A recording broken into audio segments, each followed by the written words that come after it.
Good morning, dear students. Welcome to this online lecture. I am Mr. Rahul Pawar. In today's lecture, we are going to see the rules regarding residential status of an individual.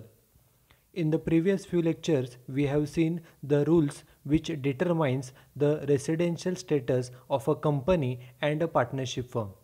Okay, पाठीमागच्या लेक्चरमध्ये आपण एखादी partnership firm असेल किंवा एखादी company असेल यांच्यासाठी residential status त्यांचं कशावरून ठरवलं जातं याचे नियम आपण पाहिलेले आहेत. या लेक्चरमध्ये आपण एखादा इंडिव्हिज्युअल व्यक्ती, individual means a natural human being, it includes both male female, both major and minor. Individual म्हणजे काय तर आपल्या सर्वांसारखा एखादा नैसर्गिक व्यक्ती, त्यामध्ये स्त्री असेल, पुरुष असेल, एखादा लहान मुलगा असेल किंवा तो मोठा व्यक्ती असेल. ओके, त्या व्यक्तीला आपण इंडिव्हिज्युअल असं म्हणतो. In this particular lecture, we are going to study the rules which determines the residential status of an individual.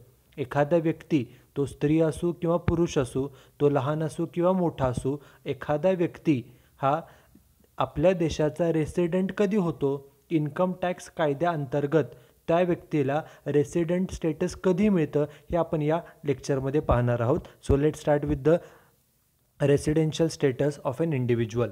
Okay, as discussed in the previous lecture that the tax liability and the tax rate applicable is depend upon the residential status. एखाद्या व्यक्तीनं किती पर्सेंटनं tax paid करायचा, किती टक्क्यानं tax paid करायचा, त्याचबरोबर एखाद्या इन्कमवरती tax paid करायचा की नाही करायचा हे त्या व्यक्तीच्या रेसिडेन्शियल स्टेटसवरती डिपेंड असतं. Okay, the tax rate applicable and whether a person has to pay tax on the certain incomes is depend upon his or her residential status. तो व्यक्ती स्त्री असो किंवा पुरुष असो, त्या व्यक्तीला एखादं इन्कम मिळालं असेल तर त्या मिळालेल्या इन्कमवरती, मिळालेल्या उत्पन्नावरती टॅक्स पेड करायचा की पेड करायचा नाही, टॅक्स पेड करायचा असेल तर तो किती टक्क्याने पेड करायचा, हे सर्व काही त्या व्यक्तीच्या रेसिडेन्शियल स्टेटसवरती अवलंबून असतं. It depends upon their residential status. So before calculating the total income of an individual, okay, we need to find out, we need to check their residential status. त्या व्यक्तीचं, कोणत्याही व्यक्तीचं, तो मेल असो किंवा फिमेल असो, तो लहान असो किंवा मोठा असो, कोणत्याही व्यक्तीचं इन्कम कॅल्क्युलेट करण्यापूर्वी, before calculating the total income of an individual, we need to check his or her residential status. कोणताही व्यक्ती असो, तो लहान असो नाहीतर मोठा असो, तो स्त्री असो नाहीतर पुरुष असो, त्या व्यक्तीचं एकूण इन्कम कॅल्क्युलेट करण्याच्या अगोदर आपल्याला त्या व्यक्तीचं रेसिडेन्शियल स्टेटस काय आहे हे आपल्याला पहिल्यांदा चेक करावं लागतं. आणि हे जे रेसिडेन्शियल स्टेटस आहे, this residential status has to be checked every year. It is because why it is necessary to check it every year. प्रत्येक वर्षी आपल्याला त्या व्यक्तीचं रेसिडेन्शियल स्टेटस जे आहे ते चेक करावं लागतं. It is because the residential status may change due to certain reasons. काही कारणांमुळे त्या व्यक्तीचं जे स्टेटस आहे ते दुसऱ्या वर्षी बदलू शकतं, बदलेलंच असं नाही, but there is a possibility that the residential status of an individual may change. So it is necessary to check the residential status every year.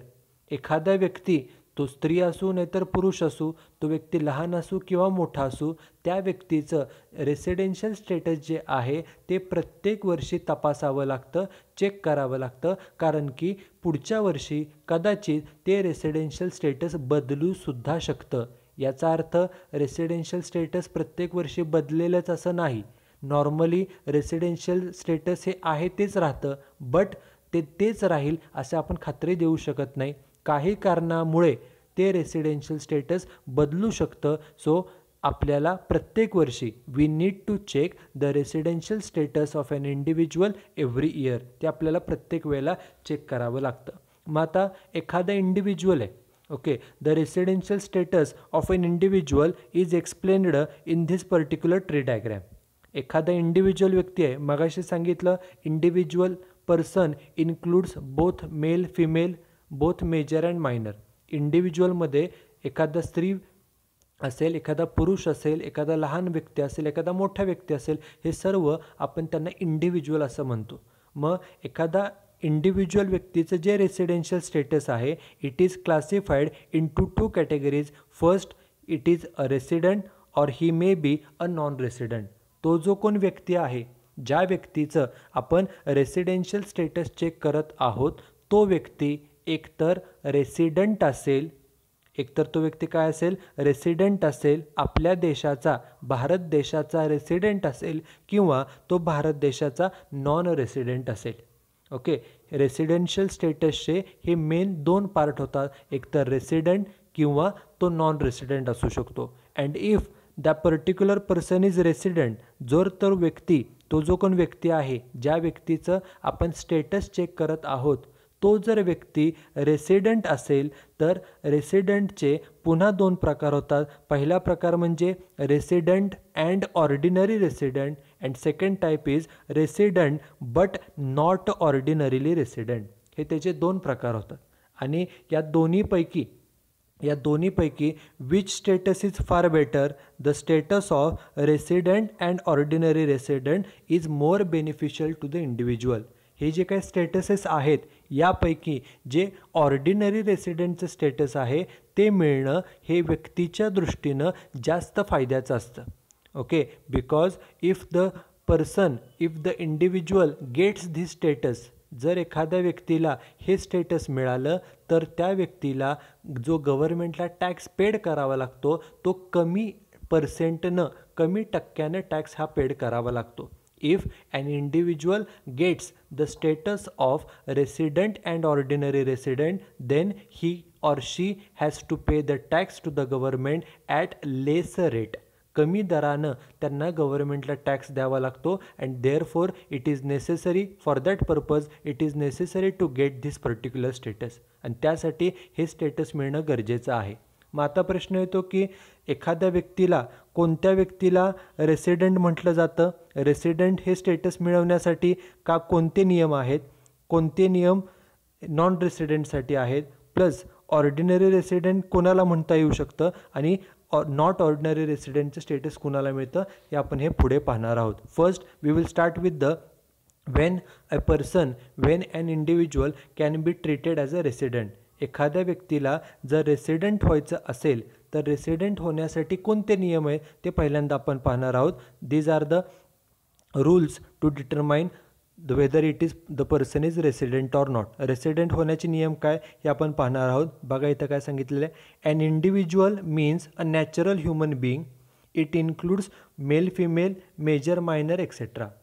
आत्ता आपण मगाशी सांगितल्याप्रमाणे एखादा इंडिव्हिज्युअल व्यक्ती म्हणजे कोण, तर एखादा नॅचरल ह्युमन बिईंग.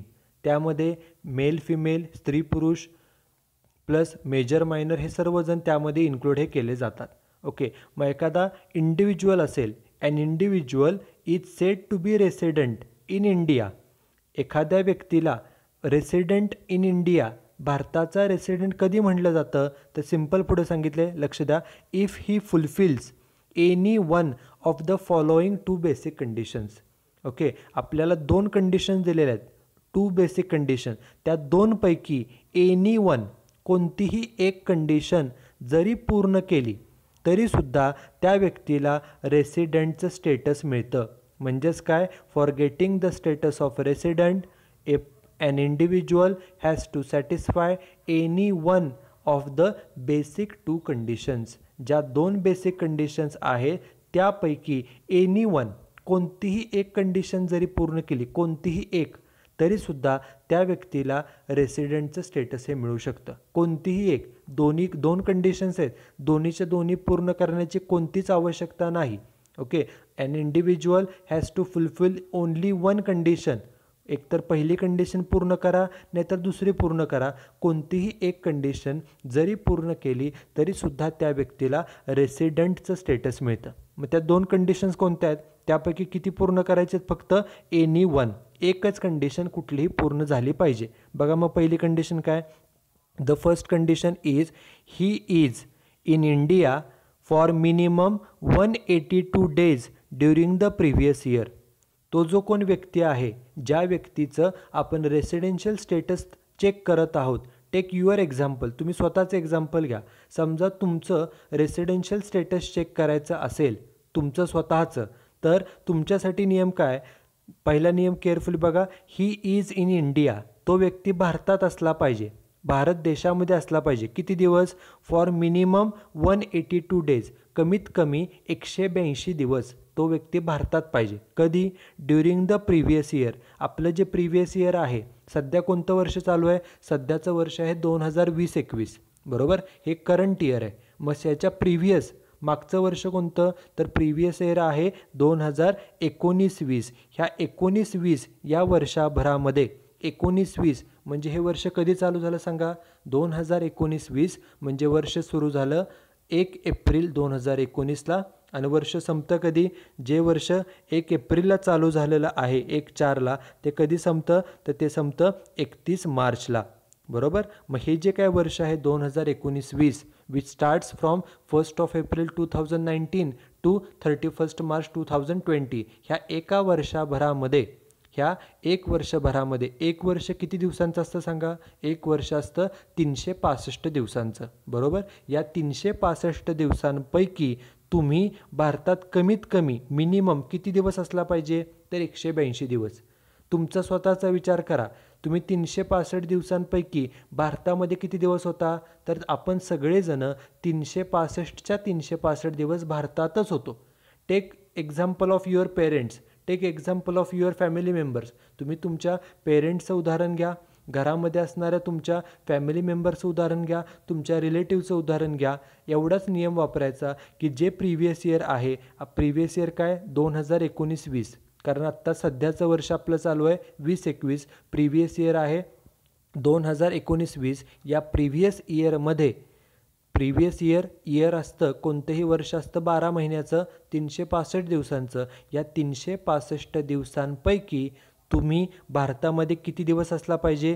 तर मिनिमम किती दिवस? 182 डेज. 182 दिवस जरी तुम्ही भारतामध्ये असला तरी तुमची ही पहिली कंडिशन पूर्ण झाली. आणि मगाशी सांगितल्याप्रमाणे आपल्याला 2 कंडिशन्स दिलेल्या आहेत. 2 पैकी if an individual fulfils, if an individual satisfies any one of the 2 basic condition, 2 ज्या बेसिक कंडिशन्स दिलेल्या आहेत त्यापैकी कोणतीही एक कंडिशन जरी पूर्ण केली तरीसुद्धा त्या व्यक्तीला रेसिडेंटचं स्टेटस मिळतं.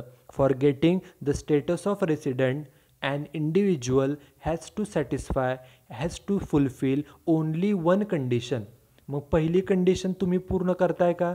तुम्ही स्वतःचं उदाहरण पाहिलं, त्यांनी काय सांगितलं होतं? वर्षभरामध्ये 365 दिवसांपैकी तुम्ही कमीत कमी भारतामध्ये 182 दिवस भारतात असला पाहिजे.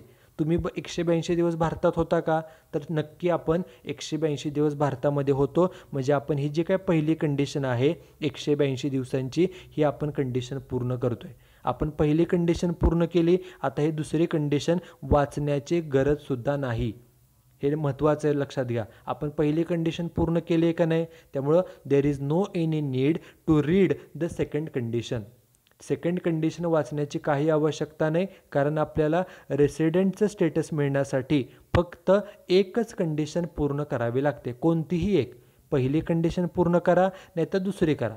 आपण पहिलीच कंडिशन पूर्ण केली आहे, त्यामुळं दुसरी कंडिशन वाचण्याची कोणतीही आवश्यकता नाही. तुम्ही हा जो काय पहिली कंडिशन आहे, किती दिवसांची कंडिशन आहे बघा? फर्स्ट कंडिशन आहे 182 दिवसापैकी. कितीपैकी? तर 1 वर्षभरापैकी. 1 वर्ष असतं 365 दिवसांचं. 365 दिवसांपैकी तुम्ही 182 दिवस कमीत कमी जरी भारतामध्ये असाल तरी तुम्हाला रेसिडेंटचं स्टेटस मिळतं, बरोबर. मग यावरून, या नियमावरून तुम्ही तुमचं स्टेटस फाइंड आउट करू शकता. तुम्ही 100% ही कंडिशन पूर्ण करता. तुम्ही तुमचे parents, family members, friends, relatives ह्या सर्वांचा जरी विचार केला तरी within 1 minute you can find out whether they are resident or not.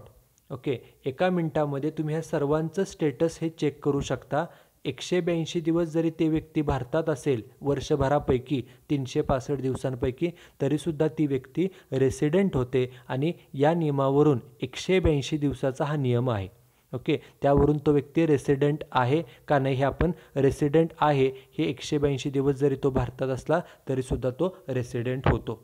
आणि आत्ता सांगितलं एकच कंडिशन पूर्ण करावी लागते, दुसरी कंडिशन वाचण्याची गरज नाही. पण जर एखाद्या व्यक्तीने if an individual fails to fulfil this condition, जर एखाद्या व्यक्तीला ही कंडिशन पूर्ण करता आली नाही तर त्याला ही जी काय सेकंड कंडिशन आहे ती कंडिशन त्याला वाचावी लागते. तुम्ही म्हणाल की आम्ही पहिली कंडिशन पूर्ण करतोय, मग आम्ही दुसरी कंडिशन कशाला वाचू? तर नियम म्हणून as a rule we should know the second condition also. तुम्हाला नियम आहे म्हणून तुम्हाला ही दुसरी कंडिशनसुद्धा जाणून घेणं गरजेचे आहे. ओके, तर सेकंड कंडिशन काय बघा. सेकंड कंडिशन ही दोन कंडिशनचा एक मिक्स करून दिलेली आहे, त्यामुळे ती केअरफुली बघा. बघा second condition, he is in India. तो जो कोण व्यक्ती आहे, ज्या व्यक्तीचा आपण रेसिडेन्शियल स्टेटस चेक करत आहोत, he is in India for minimum 60 days. तो व्यक्ती भारतामध्ये इंडियामध्ये किती दिवस पाहिजे? मिनिमम 60 दिवस. 60 दिवस पाहिजे. कोणत्या वर्षी? During the current previous year. जे आपलं सध्याचं प्रिव्हियस इयर आहे. प्रिव्हियस मग आत्ताचं वर्ष कोणतं आहे? 2020-21. याच्या पाठीमागचं प्रिव्हियस म्हणतात ते प्रिव्हियस इयर कोणतं? 2019-20. ह्या 19-20मध्ये त्यांनी काय सांगितलं आहे? 19-20मध्ये तो व्यक्ती भारतात किती दिवस पाहिजे? 60 दिवस. 19-20 प्रिव्हियस इयरमध्ये आपलं सध्याचं वर्ष करंट इयर, सध्याचं चालू वर्ष आहे 2020-21. त्यामुळे प्रिव्हियस म्हणजे पाठीमागचं. 20-21च्या पाठीमागचं वर्ष कोणतं? तर 19-20. ह्या 19-20मध्ये तो व्यक्ती किती दिवस भारतात पाहिजे? 60 दिवस. बघा इथं डायग्राममध्ये सांगितलं आहे, हे आपलं सध्याचं प्रिव्हियस इयर आहे 19-20, बरोबर. ह्या 19-20 इयरमध्ये तो व्यक्ती मिनिमम भारतात किती दिवस पाहिजे? तर मिनिमम 60 दिवस भारतात पाहिजे. कोणत्या? सध्याच्या प्रिव्हियस इयरमध्ये म्हणजे 19-20मध्ये. आणि पुढं काय सांगितलं बघा, अँड फॉर मिनिमम, आणि ओके फक्त 60 दिवसच असला पाहिजे असं नाही. प्रिव्हियस इयरमध्ये 60 दिवस म्हणजे 19-20मध्ये 60 दिवस पाहिजे. आणि त्याचबरोबर आणि मिनिमम 365 डेज, मिनिमम 365 दिवस पण भारतात पाहिजे during the 4 years immediately preceding the current previous year. जे आपलं सध्याचं प्रिव्हियस इयर आहे, सध्याचं प्रिव्हियस इयर काय आहे? तर 19-20. त्याच्या पाठीमागचे 4 वर्ष घ्या मग, आणि त्या 4 वर्षामध्ये तो व्यक्ती मिनिमम किती दिवस पाहिजे? तर 365 दिवस. बघा हे आपलं सध्याचं प्रिव्हियस इयर आहे, त्याला मी इथं बॉक्स केलेला आहे. त्याच्या पाठीमागचे 4 वर्ष. मग बघा आपलं सध्याचं प्रिव्हियस इयर आहे 19-20, बरोबर. 19-20च्या पाठीमागची 4 म्हणजे कुठली? 18-19, त्यानंतर 17-18, 16-17 आणि 15-16. काय केलं बघा, जे आपलं सध्याचं प्रिव्हियस इयर आहे, पुन्हा एकदा नियम बघा, जे सध्याचं प्रिव्हियस इयर आहे 19-20 त्याला मी बॉक्स केला, बरोबर. हे सध्याचं करंट प्रिव्हियस इयर आहे. त्यांनी काय कंडिशन सांगितली? नीट वाचा. त्यांची कंडिशन आहे की तो जो व्यक्ती आहे तो व्यक्ती इंडियामध्ये, भारतामध्ये किती दिवस पाहिजे? मिनिमम 60 दिवस. 60 दिवस कोणत्या वर्षी? During the current previous year. जे सध्याचं प्रिव्हियस इयर आहे, आपलं सध्याचं प्रिव्हियस इयर आहे 19-20. या 19-20मध्ये या वर्षभरामध्ये तो व्यक्ती भारतात 60 दिवस पाहिजे. आता 2019-20, 19-20 म्हणजे हे वर्ष चालू कधी झालं असेल? तर 1/4ला चालू झालं असेल आणि 20ला संपतंय म्हणजे वर्ष संपणार कधी? तर 31 मार्चला हे वर्ष संपणार आहे. मग हे जे वर्ष आहे, एका वर्षामध्ये 365 दिवस असतात, करेक्ट. मग ह्या 365 दिवसांपैकी तो व्यक्ती भारतात मिनिमम किती दिवस पाहिजे? तर 60 दिवस पाहिजे. हे सहज पूर्ण होणारी कंडिशन आहे. आता तुम्ही तुमचा विचार करा, तुम्ही ही कंडिशन पूर्ण करता का? 19-20 ह्या वर्षभरामध्ये, ह्या एका वर्षामध्ये तुम्ही भारतामध्ये कमीत कमी 60 दिवस पाहिजे. तुम्ही 19-20मध्ये किती दिवस आहात भारतामध्ये? आपल्या देशामध्ये आपण 365च्या 365 दिवस भारतातच आहोत. त्यामुळं मिनिमम 60 दिवस तरी भारतामध्ये पाहिजे, ही कंडिशन आपण सहज पूर्ण करतो. ही झाली अर्धी कंडिशन 60 दिवसांची. आणि 60 दिवस कोणत्या वर्षी? जे आपलं सध्याचं करंट प्रिव्हियस इयर आहे 19-20 त्यामध्ये 60 दिवस. आणि पुढं काय सांगितलं वाचा, अँड अजून काय पाहिजे? 60 दिवस तर पाहिजेच, आणि काय पाहिजे? मिनिमम 365 डेज, कमीत कमी 365 दिवस. कोणत्या वर्षामध्ये? ड्युरिंग 4 इयर्स, 4 वर्षामध्ये. 4 वर्षामध्ये 365 दिवस तो भारतात पाहिजे. पण ती 4 वर्ष कोणती? इमिडिएटली प्रिसिडिंग म्हणजे अगोदरची द करंट प्रिव्हियस इयर, जे आपलं सध्याचं प्रिव्हियस इयर आहे कोणतं आहे बघा, जे सध्याचं आपलं प्रिव्हियस इयर आहे त्याला आपण बॉक्स केला आहे ते आहे 19-20, त्याच्या अगोदरची 4 वर्ष. मग आता 4 वर्ष पाठीमागं जावा. आत्ताचं आपलं वर्ष आहे 19-20, 19-20च्या पाठीमागं सांगा पहिलं वर्ष कुठलं, 18-19, 18-19च्या अगोदर कोणतं तर 17-18, 17-18च्या अगोदरचं कोणतं 16-17 आणि त्याच्या अगोदरचं कोणतं तर 15-16. जे आपलं सध्याचं प्रिव्हियस इयर आहे त्याच्या पाठीमागची जी 4 वर्ष आहे या 4 वर्षांमध्ये तो व्यक्ती मिनिमम म्हणजे कमीत कमी 365 दिवस तरी भारतामध्ये पाहिजे. आता आपण तुमचा विचार करा, ही जी 4 वर्ष आहेत, एक वर्ष किती दिवसांचं असतं, एक वर्ष असतं 365 दिवसांचं. एका वर्षात दिवस असतात 365.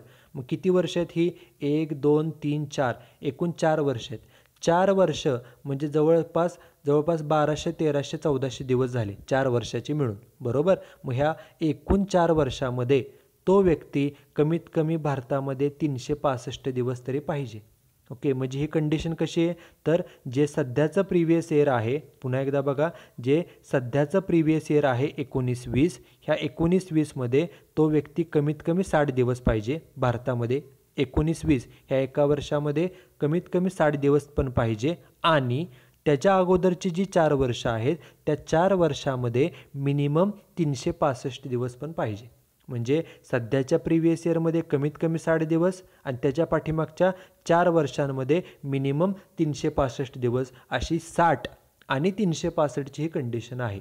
60 दिवस कोणत्या वर्षाला, तर जे सध्याचं प्रिव्हियस इयर आहे 19-20 त्या वर्षामध्ये 60 दिवस आणि 365 दिवस कशाला, तर त्याच्या पाठीमागची जी 4 वर्ष आहेत प्रिव्हियस इयरच्या, सध्याच्या प्रिव्हियस इयरच्या पाठीमागचे 4 वर्ष, त्या 4 वर्षामध्ये कमीत कमी तो व्यक्ती 365 दिवस भारतामध्ये पाहिजे. अशी ही दुसरी कंडिशन जी आहे ती 60 आणि 365 दिवसांची आहे. ओके, जर 60 आणि 365 हे दोन्ही जर पूर्ण झाले तरच आपली ही सेकंड कंडिशन पूर्ण होते.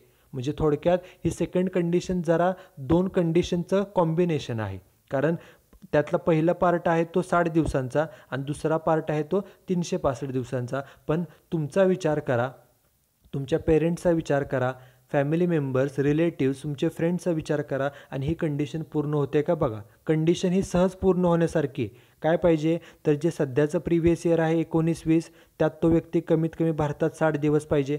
वर्ष असतं 365 दिवसांचं, त्यापैकी 60 दिवस म्हणजे सहज पूर्ण होणार आहे, बरोबर. आणि त्याच्या पाठीमागची जी 4 वर्ष आहेत ह्या 4 वर्षामध्ये एकूण तो व्यक्ती 365 दिवस तरी भारतात पाहिजे. एक वर्ष असतं 365 दिवसांचं, 4 वर्ष म्हणजे जवळपास 1200 1300 1400 दिवस, बरोबर. मग यापैकी कमीत कमी 365 म्हणजे ही सुद्धा कंडिशन सहज पूर्ण होण्यासारखी. ज्या वेळेला 60 आणि 365 असे दोन्ही पार्ट कंप्लीट होतात त्यावेळेलाच ही दुसरी कंडिशन पूर्ण होते.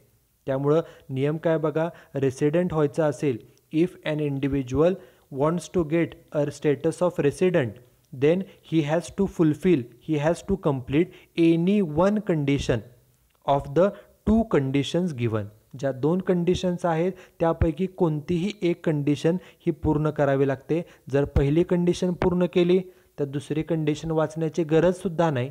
ओके, पण जर if an individual fails to complete the first one, जर पहिली कंडिशन पूर्ण नाही करता आली तर त्यांनी दुसरी कंडिशन वाचावी. दुसरी कंडिशन जरी पूर्ण झाली, दोन्हीपैकी एनी वन, कोणतीही एक कंडिशन जरी पूर्ण झाली, एनी वन, दोन्हीच्या दोन्ही नाही, एनी वन म्हटलंय तरीसुद्धा त्या व्यक्तीला रेसिडेंटचं स्टेटस मिळतं.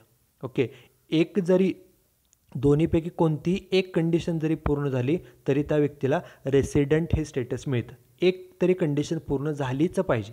पण समजा असं झालं पहिली कंडिशन पूर्ण झाली नाही, ओके, पहिली कंडिशन नाही पूर्ण झाली म्हणून आपण सेकंड कंडिशन वाचायला गेलो, सेकंडसुद्धा पूर्ण झाली नाही. ओके, जर रेसिडेंट व्हायचं असेल तर दोन्हीपैकी कोणती तरी एक कंडिशन पूर्ण झाली पाहिजे. पहिली कंडिशन पण पूर्ण झाली नाही, दुसरी कंडिशनसुद्धा पूर्ण जर झाली नाही तर त्या व्यक्तीला नॉन रेसिडेंटचं स्टेटस मिळतं. बघा, रेसिडेंट व्हायचं असेल तर ज्या 2 कंडिशन्स आहेत त्यापैकी एक तरी कंडिशन पूर्ण झाली पाहिजे. For getting the status of resident, an individual has to fulfill any one condition out of two. दोन पैकी एक तरी कंडिशन पूर्ण झाली तर रेसिडेंटचं स्टेटस मिळणार. ओके, दोन कंडिशनपैकी ज्या दोन कंडिशन्स आहेत त्यापैकी एक जरी पूर्ण झाली तरी तुम्हाला रेसिडेंटचं स्टेटस मिळतं. पण तुम्हाला दोनपैकी एक सुद्धा कंडिशन पूर्ण करता आली नाही, पहिली पण कंडिशन पूर्ण नाही करता आली, दुसरी पण कंडिशन पूर्ण होत नाही, कोणतीच कंडिशन जर पूर्ण झाली नाही तर त्या व्यक्तीला नॉन रेसिडेंटचं स्टेटस मिळतं. काय सांगितलं बघा मग, an individual is said to be non resident.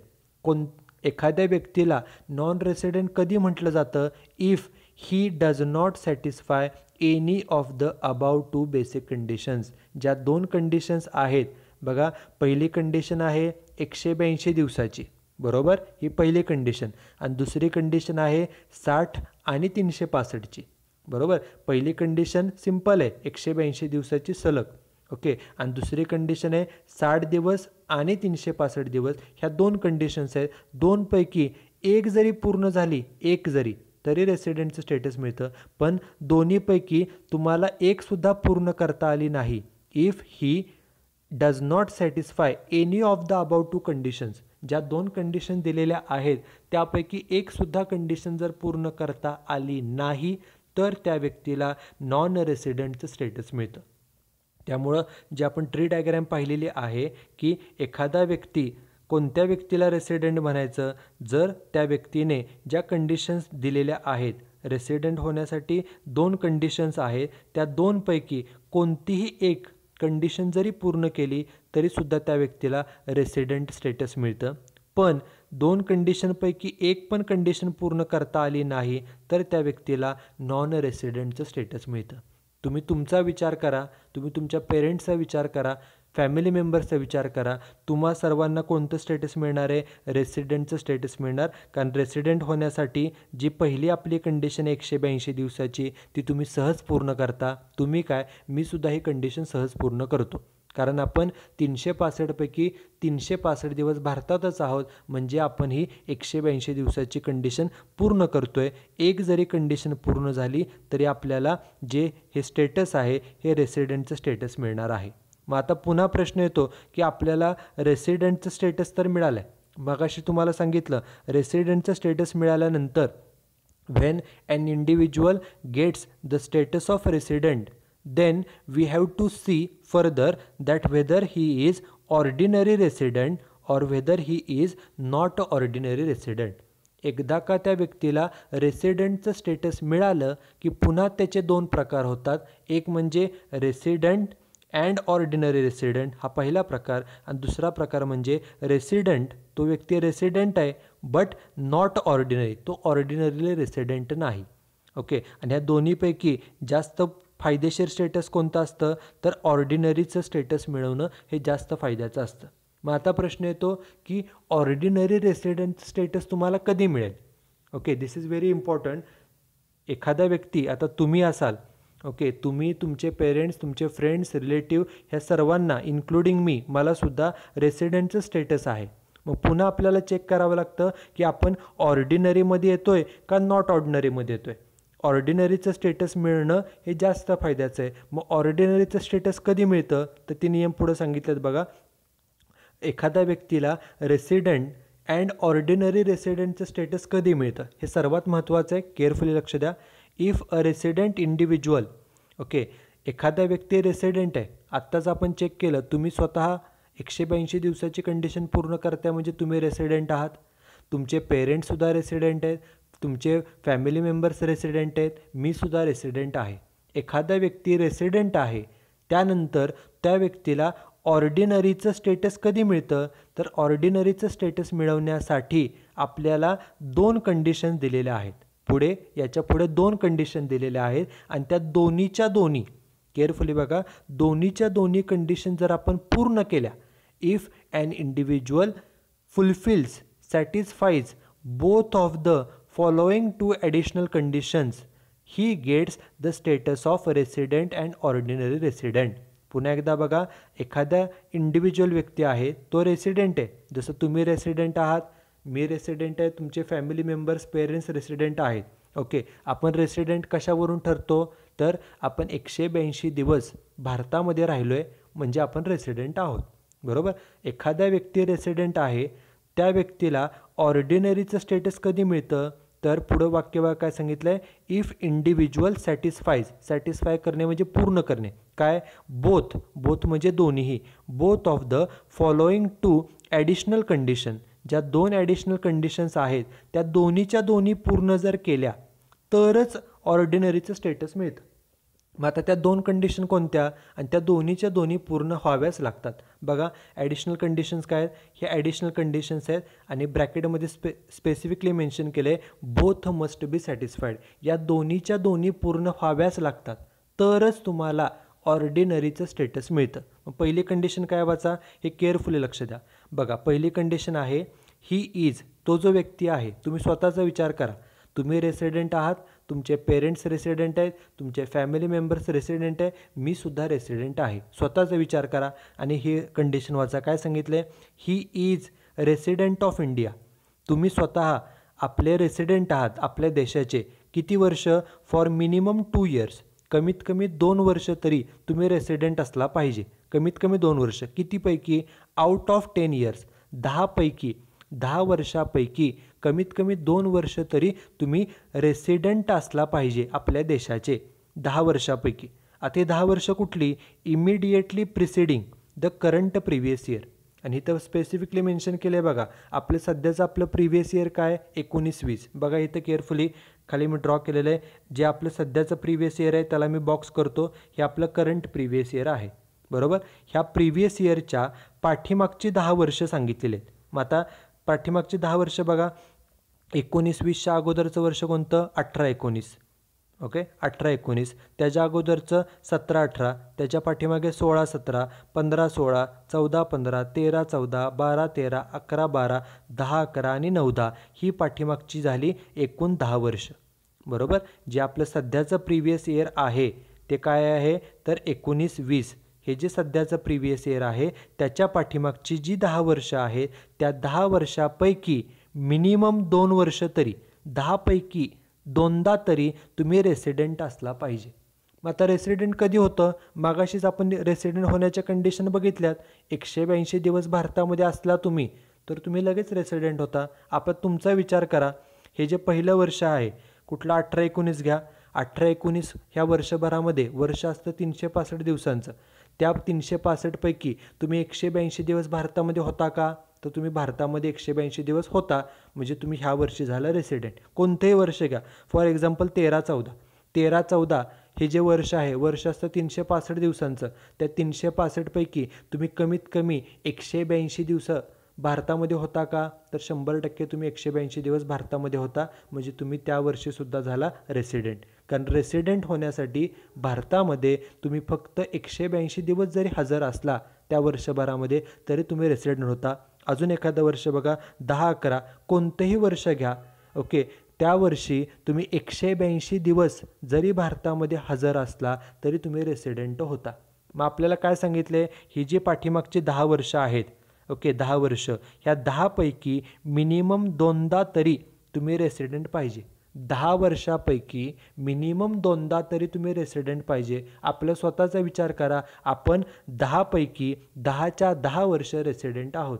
तुमच्या पेरेंट्सचा विचार करा. ह्या पाठीमागच्या 10 वर्षामध्ये ते 10च्या 10 वर्ष हे भारताचे रेसिडेंट आहेत. रेसिडेंट कधी होतो? वर्षभरामध्ये 182 दिवसाची कंडिशन जी आपली आहे मगाशी आपण जी पाहिली. 182 दिवस जरी आपण भारतामध्ये असलो तरी आपल्याला रेसिडेंटचं स्टेटस मिळतं. त्यांनी एवढं सांगितलं आहे, 10 पैकी कमीत कमी 2दा तरी 2 वर्ष तरी तुम्ही रेसिडेंट पाहिजे.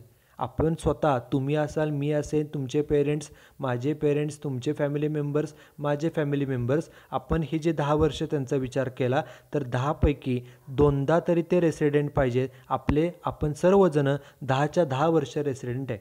त्यामुळे ही कंडिशन देखील आपण सहजपणे पूर्ण करू शकतो. काय कंडिशन आहे? तर जे सध्याचं प्रिव्हियस इयर आहे, बघा एकदा पुन्हा, जे सध्याचं प्रिव्हियस इयर आपलं आहे त्याला मी इथं बॉक्स केला आहे 19-20. याच्या पाठीमागची जी 10 वर्ष आहेत या 10 पैकी कमीत कमी 2दा तरी, 10 पैकी 2दा तरी तुम्ही रेसिडेंट असला पाहिजे. ओके, आणि रेसिडेंट होण्यासाठी फक्त वर्षभरामध्ये पैकी 182 दिवस तुम्ही भारतात हजर असला की तुम्ही रेसिडेंट होता. त्यामुळे आपण प्रत्येक वर्षी रेसिडेंटच आहे, 10 पैकी 2दा पाहिजे. त्यामुळे ही कंडिशन आपण सहज पूर्ण करतो. This is first additional condition. Then second additional condition यासारखीच आहे. केअरफुली बघा. तुम्ही स्वतःचा विचार करा. तुम्ही स्वतः, तुमचे फॅमिली मेंबर्स, तुमचे पेरेंट्स, तुमचे फ्रेंड्स किंवा मी ह्या देशाचा रेसिडेंट आहे. कारण रेसिडेंट का आहे? कारण रेसिडेंट होण्यासाठी 182 दिवस भारतामध्ये असलं गरजेचं आहे. आपण सर्वजण 182 दिवस भारतात आहे म्हणजे आपण रेसिडेंट आहोत. आता स्वतःचा विचार करा. दुसरी कंडिशन काय बघा. He is in India. तो व्यक्ती म्हणजे तुम्ही स्वतःचा विचार करा. तो व्यक्ती भारतामध्ये पाहिजे किती दिवस? For minimum 730 days. तो व्यक्ती भारतात 730 दिवस भारतात पाहिजे. किती दिवस पाहिजे? 730 दिवस. किती वर्षामध्ये? During 7 years. 7 वर्षामध्ये मिळून 730 दिवस पाहिजे. तो व्यक्ती सलगच राहिला पाहिजे असं काही नाही. 7 वर्षामध्ये आपलं 1 वर्ष किती दिवसांचं असतं? तर 1 वर्ष असतं 365 दिवसांचं. या 365 दिवसांपैकी तो व्यक्ती भारतामध्ये 730 दिवस भारतात पाहिजे. 7 वर्षामध्ये मिळून कमीत कमी 730 दिवस तरी तो भारतामध्ये पाहिजे. मग आता हे 7 वर्ष कुठली? तर इमिडिएटली प्रिसिडिंग म्हणजे अगोदरची, द करंट प्रिव्हियस इयर. आणि आपलं सध्याचं प्रिव्हियस इयर काय आहे? 19-20. बघा इथे मी ड्रॉ केलं आहे. जे सध्याचं प्रिव्हियस इयर आहे 19-20 त्याला मी बॉक्स केला. हे आपलं सध्याचं प्रिव्हियस इयर आहे. त्याच्या पाठीमागचे 7 वर्ष. मग आता कसे काढायचे बघा. हे 19-20 सध्याचं आहे, करंट इयर आहे, करंट प्रिव्हियस इयर आहे. त्याच्या पाठीमागचं वर्ष 19-20च्या अगोदर कोणतं वर्ष? 18-19. त्याच्या पाठीमागे 17-18, पुन्हा 16-17, 15-16, 14-15, 13-14 आणि 12-13. ही झाली पाठीमागची 7 वर्ष. ह्या 7 वर्षामध्ये एकूण तो व्यक्ती मिनिमम भारतात किती दिवस पाहिजे? Minimum 730 days in India. 7 वर्षामध्ये, एका वर्षामध्येच आपण 365 दिवस असतात. ओके, मग ह्या 7 वर्षामध्ये मिळून तो व्यक्ती कमीत कमी 730 दिवस भारतामध्ये हजर पाहिजे. तुम्ही स्वतःचा विचार करा. कोणतेही वर्ष घ्या. पहिलं वर्ष घेतलं 12-13, वर्ष असतं 365 दिवसांचं. तुम्ही भारतामध्ये किती दिवस होता? तर 365च्या 365. दुसरं कुठलंही घ्या. 14-15 घ्या, 13-14 घ्या, 16-17 घ्या, 15-16 घ्या. किती दिवस तुम्ही भारतामध्ये हजर आहात? तर 365च्या 365 दिवस आपण भारतातच हजर आहे. त्यांना काय पाहिजे? जी 7 वर्ष आहेत पाठीमागची, त्या 7 वर्षामध्ये मिळून कमीत कमी तुम्ही 730 दिवस तरी भारतामध्ये हजर पाहिजे. 7 वर्षामध्ये 730 दिवस. कंडिशन लक्षात ठेवण्यासाठी बघा. 7 वर्षामध्ये 730 दिवस भारतामध्ये पाहिजे. त्यामुळं तुम्ही असाल, तुमचे पेरेंट्स असतील किंवा मी असेन, आपण ही कंडिशन देखील सहजपणे पूर्ण करतो. ओके, ही कंडिशन लक्षात कशी ठेवायची? 7 पैकी 730 दिवस भारतामध्ये पाहिजे. ही दुसरी कंडिशन. मागाशी काय होती? 10 वर्षापैकी मिनिमम 2 वर्ष तरी रेसिडेंट. 10 पैकी 2 वर्ष तरी रेसिडेंट पाहिजे. आणि आत्ताची कंडिशन 7 वर्षापैकी मिनिमम 730 दिवस भारतामध्ये पाहिजे. ही कंडिशन तुम्ही असाल, मी असेल, आपण सहज पूर्ण करतो. त्यांना काय पाहिजे? जी पाठीमागची 7 वर्ष आहेत, ह्या 7 वर्षामध्ये मिळून एकूण आपण 730 दिवस तरी भारतात पाहिजे. आपण सगळेजण, तुम्ही, तुमचे parents, family members, friends, relatives, मी असेल, माझे फ्रेंड्स असतील, आपण ही कंडिशन सहज पूर्ण करतो. आणि मगाशी सांगितल्याप्रमाणे बघा की ह्या दोन्ही कंडिशन, पहिली कंडिशन 10 पैकी 2 वर्ष रेसिडेंटची आणि दुसरी कंडिशन 7 पैकी 7 वर्षामध्ये कमीत कमी 730 दिवस भारतामध्ये. ह्या दोन्ही कंडिशन जर पूर्ण झाल्या तरच आपल्याला ऑर्डिनरीचं स्टेटस मिळतं. त्यांचं वाक्य बघा काय आहे. Wait a minute. बघा वाक्य काय त्यांचं. If an individual satisfy both of the following 2 additional condition. ह्या दोन्ही कंडिशन जर पूर्ण झाल्या तरच he gets the status of resident and ordinary resident. आणि हे स्टेटस मिळवणं सगळ्यात फायद्याचं असतं. त्यासाठी ह्या दोन्हीही कंडिशन पूर्ण व्हाव्या लागतात. पहिली कंडिशन 10 पैकी 2 वर्ष तरी रेसिडेंट आणि दुसरी कंडिशन 7 वर्षामध्ये मिनिमम 730 दिवस भारतामध्ये तुम्ही हजर असला पाहिजे. ह्या दोन्ही कंडिशन पूर्ण झाल्या तरच तुम्हाला हे जे स्टेटस आहे कोणतं, रेसिडेंट अँड ऑर्डिनरी रेसिडेंट, हे तुम्हाला स्टेटस मिळू शकतं.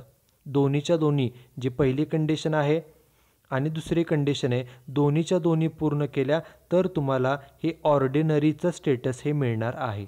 मग हे स्टेटस कुणाला मिळतं? नॉट ऑर्डिनरी रेसिडेंटचं. एखादा व्यक्ती रेसिडेंट आहे, तो ऑर्डिनरी रेसिडेंट होण्यासाठी ह्या दोन्ही कंडिशन पूर्ण केल्या तर तुम्हाला ऑर्डिनरीचं स्टेटस मिळतं, जे फायद्याचंच आहे. ओके, मग नॉट ऑर्डिनरीचं स्टेटस कुणाला मिळतं?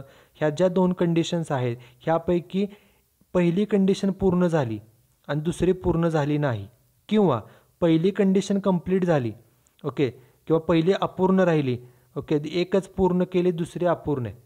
दोन ज्या कंडिशन्स आपल्याला दिलेल्या आहेत, पहिली कंडिशन आणि दुसरी कंडिशन, यापैकी एक कंप्लीट आणि दुसरी इनकम्प्लीट, कुठलीही असो, कोणतीही एक पूर्ण झाली एक अपूर्ण झाली तर त्या व्यक्तीला नॉट ऑर्डिनरीचं स्टेटस मिळतं. ओके, मग नॉट ऑर्डिनरी रेसिडेंटचं स्टेटस कुणाला मिळेल बघा, तर कोणत्या व्यक्तीला? Resident but not ordinary resident. If a resident individual, तुम्ही मी आपण रेसिडेंट आहोत, बरोबर, does not satisfy any of the about two conditions, okay, he is said to be not ordinary resident. ज्या दोन कंडिशन्स आहेत, पहिली कंडिशन आपली होती 10 पैकी 2 वर्ष तरी रेसिडेंट, ही पहिली कंडिशन, आणि दुसरी कंडिशन होती 7 वर्षामध्ये मिनिमम 730 दिवस भारतामध्ये. ह्या दोन्हीपैकी एक जरी कंडिशन अपूर्ण राहिली, कोणतीही कंडिशन जरी इनकम्प्लीट राहिली तरी त्या व्यक्तीला नॉट ऑर्डिनरीचं स्टेटस मिळतं. त्यामुळं जो आपला टॉपिक आहे residential status of an individual, यामध्ये आपल्याला एवढंच सांगितलेलं आहे की एखाद्या व्यक्तीचं जे रेसिडेन्शियल स्टेटस असतं हे कशावरती डिपेंड आहे, तर तो व्यक्ती भारतामध्ये किती दिवस आहे. 182 दिवस भारतामध्ये राहिला वर्षभरामध्ये तर त्याला रेसिडेंटचं स्टेटस मिळतं. ह्या रेसिडेंट होण्यासाठीच्या दोन कंडिशन्स आहेत, ह्या दोनपैकी एक जरी कंडिशन पूर्ण झाली तरी रेसिडेंटचं स्टेटस मिळतं, आणि दोनपैकी एक पण पूर्ण करता आली नाही तर त्या व्यक्तीला ॲटोमॅटिकली नॉन रेसिडेंटचं स्टेटस मिळतं. आणि जर तो व्यक्ती रेसिडेंट असेल तर पुन्हा हे दोन पाहावे लागतात, तो ऑर्डिनरी रेसिडेंट आहे का तो नॉट ऑर्डिनरी रेसिडेंट आहे. Okay, so these are the different rules which determines the residential status of an individual. एखादा इंडिव्हिज्युअल व्यक्ती असेल, तो मेल असो फिमेल असो मेजर असो मायनर असो, तो व्यक्तीचं इन्कम कॅल्क्युलेट करण्यापूर्वी तो व्यक्ती रेसिडेंट आहे का नॉन रेसिडेंट आहे, आणि जर रेसिडेंट असेल तर तो ऑर्डिनरीली रेसिडेंट आहे का नॉट ऑर्डिनरी रेसिडेंट आहे, याचे रूल्स आपण ह्या लेक्चरमध्ये पाहिलेले आहेत. In the next lecture we will see the rules to determine the residential status of HUF, that is Hindu Undivided Family. So that's it with this lecture. Thank you very much.